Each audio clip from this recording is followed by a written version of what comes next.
rose high in the night sky, illuminating the peaceful suburban street with a terrifying glow. Eric, the young and obedient pizza delivery boy, sped up on his scooter with the goal of finishing the night's deliveries.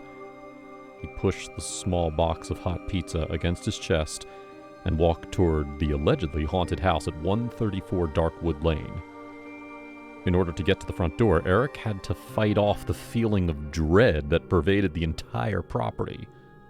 The windows were broken, the paint was peeling, the trees were overgrown, and the lawn appeared to have been neglected. To calm himself, he took a deep breath and rang the doorbell. Eric waited for a response for what seemed like an eternity. Just as he was about to give up, the door squeaked open to reveal an old woman in poor health.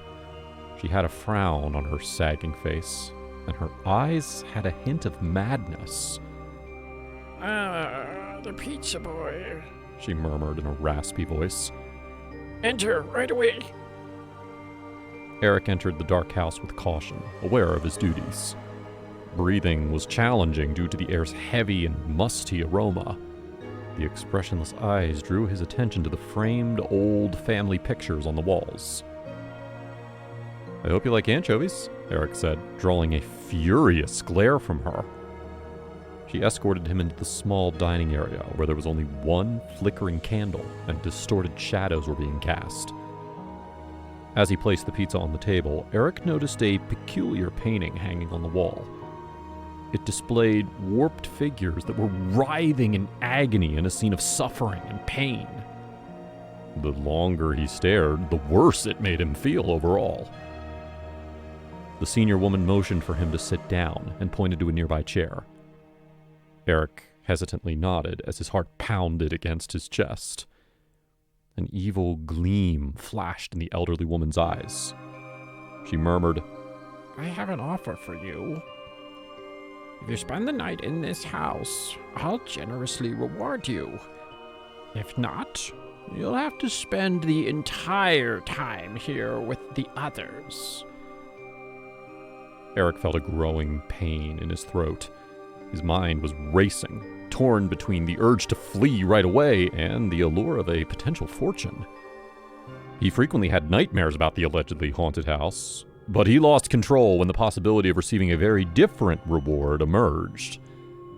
The elderly lady, who appeared to be experiencing some internal conflict, held out her trembling hand and pulled out a key. Both Eric's heart and mind were pounding loudly.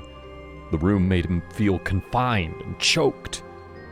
He shook as he reached out to grab the key to the supernatural house, ensuring his own death. The woman pointed to a massive iron door behind Eric that was the actual entrance to the main house. As he neared the front door, the importance of his decision became more apparent. The key shook in his hand as he unlocked the door, drawing him deeper into the house's menacing grasp and murmurs. Eric had no idea that he had stepped into a nightmare that would make him question his mental state. Other than just delivering pizza, the house had other plans for him.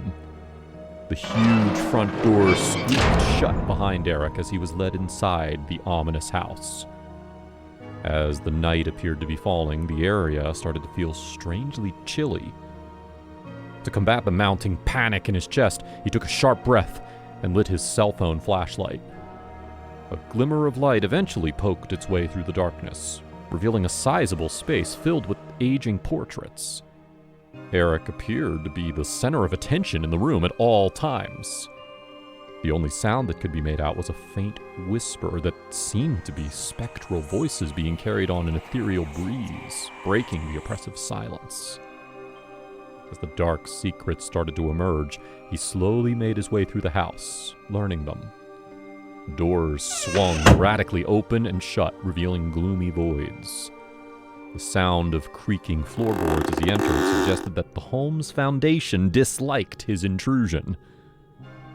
Eric stepped into the dimly lit basement, his heart racing as he noticed the sinister shadows his flashlight was casting on the damp walls. He struggled to understand the whispers that seemed to be words as a chilly wind blew through his hair. he felt like someone was watching him all the time. Then, in the cellar's crevice, he discovered an old wooden door.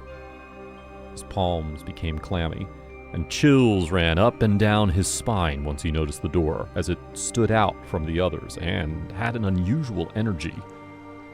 Out of a mixture of fear and curiosity, Eric opened the door against his better judgment. When he got a glimpse of what was behind the door, his thoughts became meaningless. Old books with mysterious symbols, dried herbs dangling from the ceiling, and a hideous altar covered in bloody knives was among the macabre assortment of items that filled the room. The supposedly evil hum of the air dulled Eric's perception. Before he could reply, the door slammed behind him, throwing him into the pitch black. He could see what was going on thanks to the flashlight's illumination, but he was powerless to do anything about his overwhelming fear. The fear tearing at his throat was something he couldn't identify. The dark, twisted figures on the wall art seemed to turn and move with otherworldly grace. Their ethereal forms lengthened and twisted, and their eyes shone with a disturbing light. Eric's mind was in danger of being engulfed by the increasing whispers and the oppressively thick atmosphere. Eric stumbled backward, searching desperately for a way out. He jumped toward the altar and twisted the bloody knives in an attempt to locate a hidden lever or device that might be able to assist him in escaping this nightmare. Then, suddenly, the room was pierced by a loud, painful wail. The dark figures started to shake, and their movements became erratic and disorderly. When Eric saw the chance, he grabbed a latch underneath the altar and with all the force he could muster, pulled it up. An unlit hallway was revealed by the loud click of the door opening.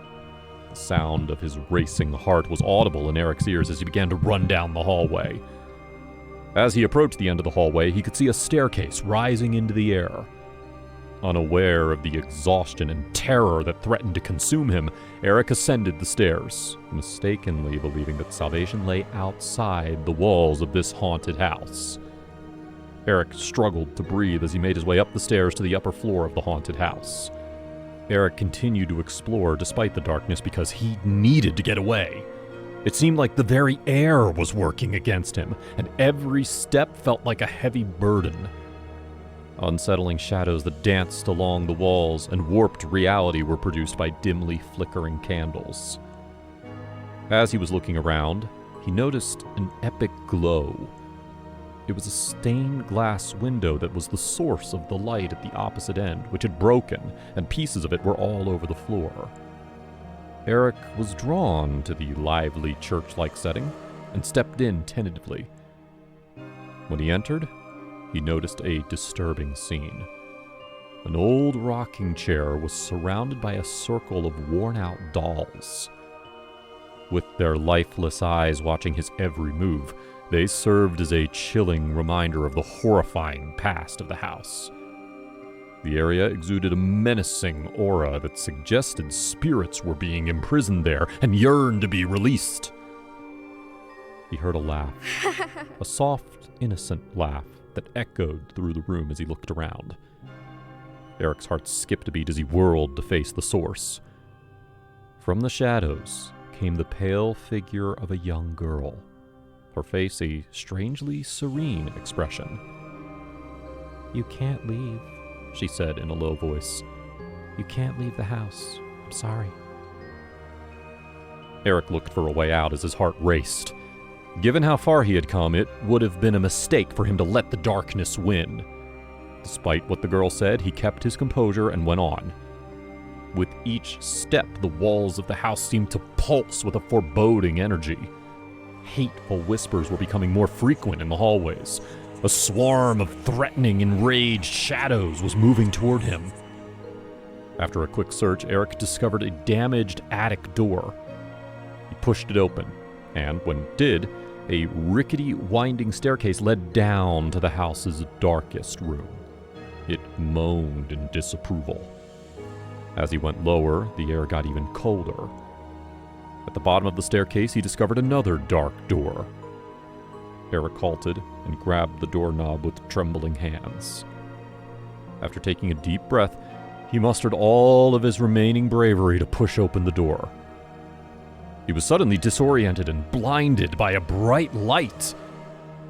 He opened his eyes and found himself in front of the haunted house, with the soft glow from the moonlight all around him. Eric experienced a wave of relief when he realized that the evil house no longer had power over him. Without turning around, he stumbled out of the unsettling building and vowed never to return. Although the energy had slightly changed, the atmosphere was still oppressive. The home appeared to enjoy his fear and derive power from his situation.